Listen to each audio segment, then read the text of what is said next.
ati sikin kumpengi sambi ati nemendo rena ati sai nungi ati nyunengi ati tukenkaneni ati rame mare mera ati ni annabi Muhammad kuma mata binu ke kama mana Allah do bawan do sa anana wala khadu bol khan banna no khana kanu khanu kama ko jamane mala wa khalfa na ya khana tangi mi na tanga kilburu na tanga jibu na tanga fakaburu na tanga jarabi na tanga ko na tanga sirbu na tanga ta alimu khanu mo angi do ando ko khanu mo na ganda do ko tanga khanu mo khata ni jemo no horo do tum do me do ne mo khane mana wa malo khabarka wa tigi ko kama annabi Muhammad ko ma faare ko kama mana ta Allah do ma man do sa kan banan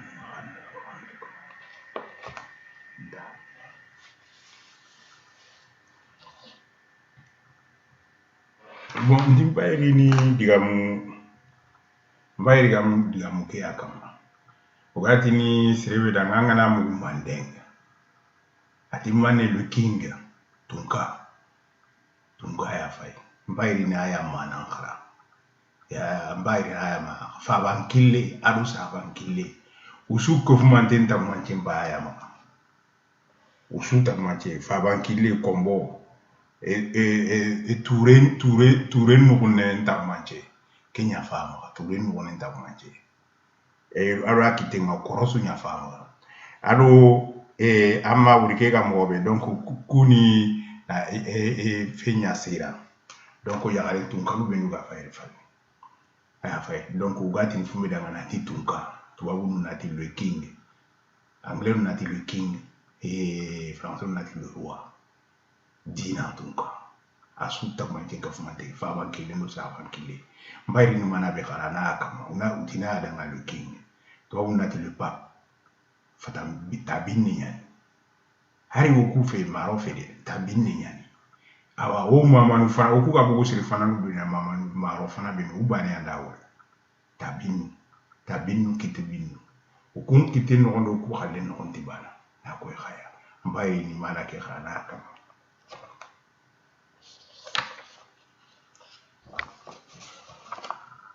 mbayri ni mana be khana fay ana kama aloki mana kina kama mbayri ni kenya mbayri ni mana ke khana kama mana kina kama mbayri ni kenya utike adanga uti le fragment du king utike adanga nan titi taguma ke tunka mandeng gure faya ke aya ni mande ugati angana mu mandeng aya fay atim mane le king tunka mande taguma ke nya fay fa bankile no sa bankile aya mbayri ni ke mana khata ati le fragment du king ati Musa pembiri ati mpingi ati ndinsuni ati ballen labenli ati na ati mpane ati khare ati garengi ati lensillu uti le fragment du king manden tunka ati bibi ati gimbe mbara ati ara ati nte ati salle ntame ati mate ati gange ngadu ati binimma ati yeli ati sa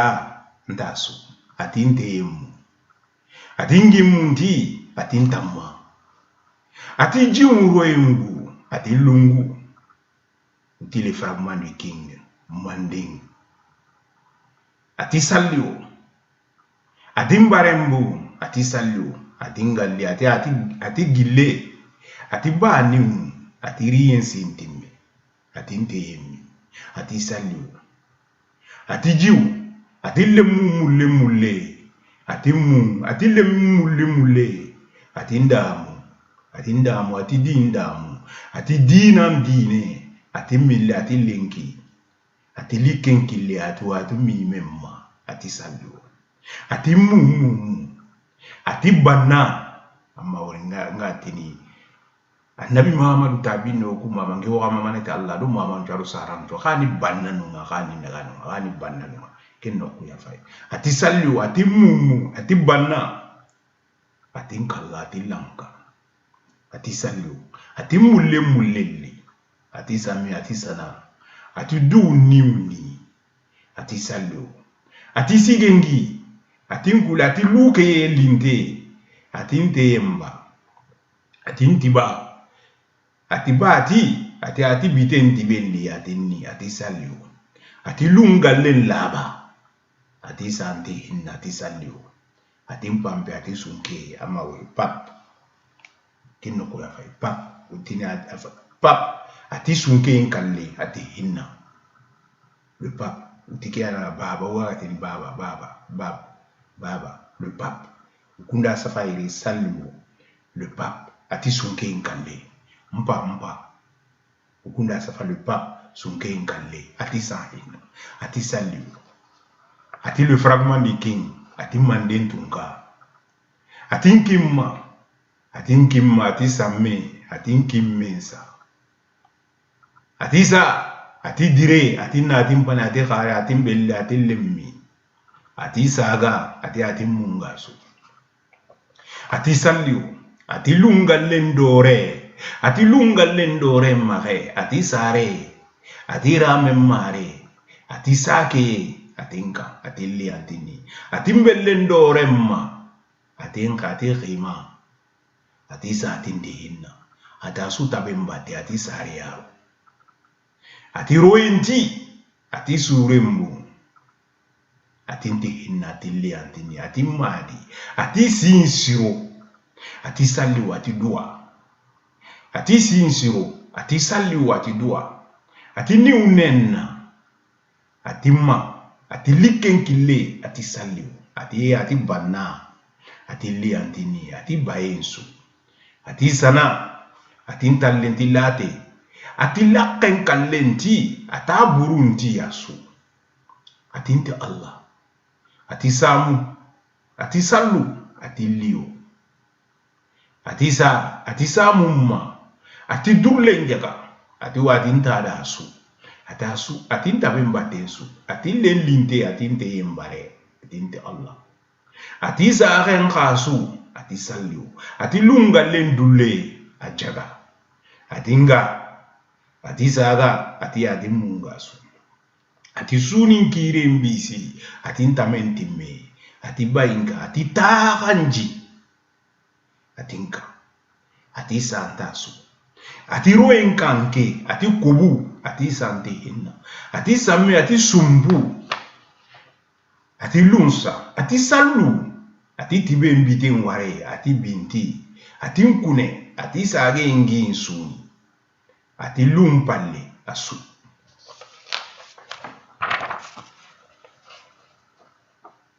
ati ma ati sama nkire mbisu ati ware ati hinna ati kire mbi nti ntama kire ni kitenya kitele ati kire mbi nti ntama ati ntibi ati tibe mbi ati bite ntibe mbiru ati nti Allah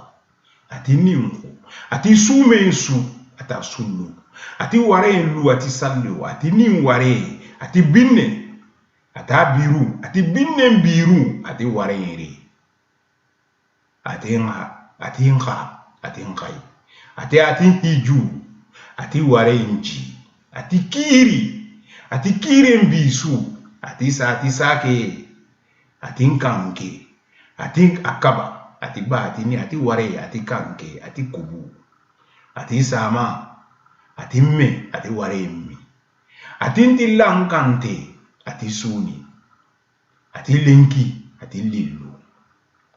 ati nkima ati ware nkima ati sienni ati ware ni ati li ati riye ati linriyenta ati warensa ati li ati ni ati gimme ati raya ati suni ati likenkilen ware ati lenki ati me nti ntama ati nisire ntasa ati ware ati na ati mpinsi ntaso ati linsi ati ngi ati likenkilu ati eri atakhara ati nta atakhara ati sate nta ati ware ntasa ati ninse ati laba atalaba asire ati ware riensi ati umme ati warumu ati li ati sinsima ati li ati sinsima ati ware linsi ati siemma ati nti Allah ati nkuntalli ati ware lu ati limbili ati na ati ware ati na ati santi ati santaso ati ware sume ati santi ati ware ati ra ati ro ati binna ati mpintiga ati binna ati mpintiga ati ware mpinti ati tipengu ati mpintigi ati mpintige ati kite ati ndane nina ati ware ati niu ati mbelle ati ware ati lemu mbelle ati ntamanti ati sume sunti ati ntabi ati bita ati bai ati ware ati bau ati sallu ati nellili ati jikiari ati ware hinnan jikiari ati sallu ati gingi ati mimmu ati na ati bake atagabe suni ati ware mu ati simme ware ati memma ati sallu ati nka ati bitenti bi ati ntaso ati ntenengu ati gunne nte ati ware nti ati ntanangi ati ma ati sama ati bai ati ware ati ba ati biensu ati sare ati riengu ati jikearo asu ati ware njinkire asu atasu nkimma ati santimma ati sallu ati lu nsume su ati sikenki sempare ati sinsan ati nkalle suni ati bile ati ware ati bilemma ati mal ati lemma ati gimme atari ati nteyari ati ware riyen tisa ati asu ati lintente ware linti ati mpatenta pempale ati hinna jikiari ati nkannensa nkanne nkifa nkanne nyaka sunga kana ati nkannensa ati na ati ware naka ati ware nkanansa ati lia ati ni ntibura nkannensa na ati kinya ati serebure nti dina serebure nti oku kannenya ati ntibura nkannensa na ati nti dina serebure oku kannenya dina no awo kannenya ano kannenya kinya fadi jaka seri nchonde ati nti bura ure nti serebure nkannensa dina ni nkannenya ati na ati sume ware sumie asu ati mimbu ati santiro ati ware ati santire ati lankantensu ati linsi ati samben ware nsaba ntumma ati samben ware nsaba ntumma ati ware ati maha ati ro ati lakken kalle ati lemmi ati kenu ati nengu ati gunne mungu ati kalle ati lakken kalle ati lemmi ati gunne mungu ati ntime ati minte ati ware minti ati nka ari asire ati ware riensi ati lemmi ati ware li ati mi ati ntalla ati lati ati ntallenku ati lisa ati salli ati nanimma ati bau ati waremba ati mari ati ware riensi ati li ati ware lu ati san hiji ati sama ati ma ati yelu ati remu ati nkina ndi ati ware ati nkina ndi ati nkina ndu ati lim tape mpate ati jiun nasu ati jiun nansuni ati waren jiun nansuni ati jiun ninsu ati lingi ati ngimma ati mangi ati na ati salliu ati nellile ati lella ati lia ati salliu ati rame mare nduke ati nkudrame ati ntame ati mate ensu ati lindi ati ware lindi ati dinsi ati ware ndinse ati sa ata sulu ati lu ata sulu ati ware lu ati sallen ware sallamma ati dinse ati sa ata sulu ati ware lu ati sallen ware sallamma ati nkina ntana ati ntamman so ati nte Allah ati ntana ati ware nta ati gim tibe mbite ati ware mbinti isu ati sinti ati mpisu ati nte Allah ata sunte ati mpille ati ware ati lillu ati sallu ati samu ma ati nkinki ati lemmi ati mu ati ware ati muma ati lu ati wati tare ati ware ntara ati ware ri ati nkisa adu ati nkisa nsu ati nkisa sande su ati ware nkisa ndensu ati hinna sabansi asu ati jiuja su ata sulu ati minqa ati kharensu ati sallu ati mama ati ware ati manne ati royengu ati libembi ati ware limbi ati mbasu ata sundi ati ware ati ra ati sapankare ati sasu ati ware nka ati sarensu ati nka ati sara ati sasa ati sanani sina ati watin khabe mbare ati nte Allah mti ati mati garensu ati ware ati ba ati ntanke ati kante ati lemminti ati mare ati ro ati dimbumbu ati mpani usu asu ati ture nkanne ati nante ati nta ati sallu ati rame mare nduke ati nkudrame ati lulli ati hinna ati ntame ati mantentu ati sumu lingu na kuka nanti ugati ni rame mare nduke nkudrame ampiti nanti okuna mpusu kutunga ubi ona o mamalu makeze fo ukubuku sabinu nyai ukubate ukubuku sabinu nyai metunkile oku mamalu ma asiri sukama tunkile nyai donc kemana a faille le king le fragment le king tunka mandenguri ya tunka dina tunka sarankile lo fabankile ususu takmachempa makenya uri ni mandeng le mandeng dina tunka le mandeng anawo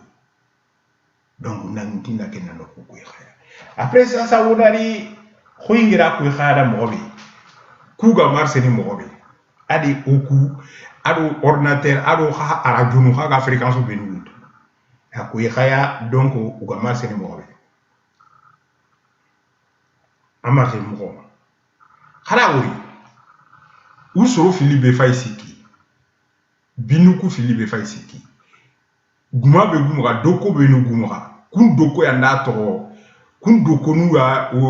tuba mundu kun doko nu ya me kawancha mutu na ketu na tu fonkura be ga doko nu kun nakanga fumbe ga toko u doko nu nakanga fumbe ga toko uku rajunu ga marsine angara wara junu kitana ordinateur wo fofo so ku duna fonkura kino ya duna uso fili anda wori kenya no kumpai nda ko ya wala ama ura fay to wabu mu khalinya fay angana fay uyugu ku filisi ke mi ya fay o mo manu ku filisi ginte nya fay awa doko be ga faren tenga aga mande madu tenga ado mahanno genga kunya tolongonte fay mai alawo donc yimbe be ga bugu nakanga nari ke yimbe no ko nyako ya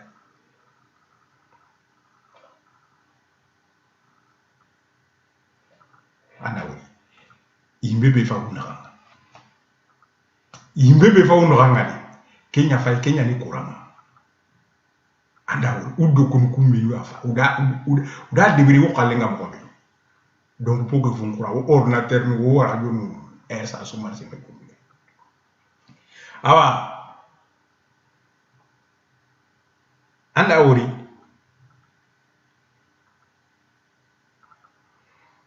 afai kita kuma je be fay kita kuma je be fay de afai wo kite no konya après na reke no ko ya afai wo kite kita kuma je be fay de afai wo kite no konya kita kuma je be fay aya fay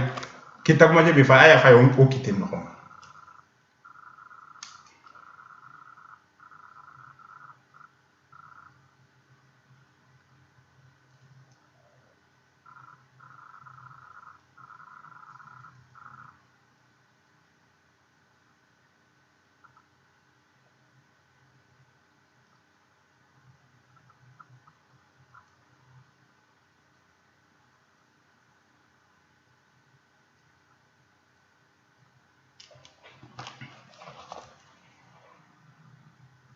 ala wori kita kuma je be fay aya fay kite no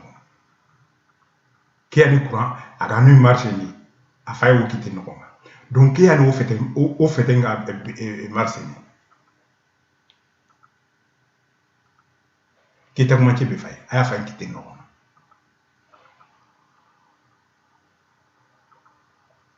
ama oui a failli fumbe failli ke fumbe failli ke Kenya fay fenya fay amawe o kite no Kenya ni courant marché mo donc fumbe ka o marché ni afa o kite no ni fumbe ka o gata da yonki nga pendi afa o kite no ni kita kuma che bi fay afa o kite no